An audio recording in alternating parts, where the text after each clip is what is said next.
Je pense que le 26 août 1958 est une date repère pour le Sénégal.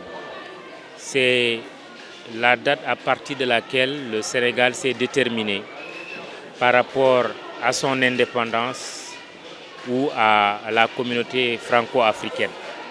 Je pense qu'il y avait une alternative et il y a eu un choix.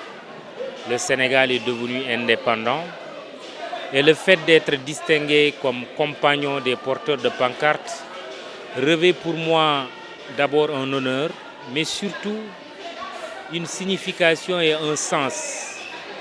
Cela veut dire que c'est un message adressé à chacune et à chacun d'entre nous, que nous devons être d'éternels porteurs de pancartes. Non seulement pour jeter des pierres, pour brûler, pour incendier, pour insulter, mais plutôt pour agir. Agir pour le développement de notre pays et de notre continent, l'Afrique.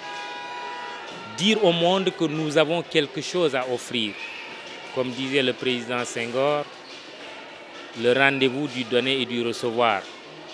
Il est certes important de recevoir, mais il est encore plus important d'offrir. Et je pense que c'est ce sens-là que cette distinction revêt pour moi. Et je pense qu'il ne faut pas oublier que ces porteuses et ces porteurs de pancartes ont été comme nous des jeunes. Ils ont eu à vivre des situations extrêmement difficiles, beaucoup plus difficiles que celles que nous vivons aujourd'hui, parce qu'ils étaient sous colonisation, sous domination, sous donc la négation de la culture et de leur civilisation.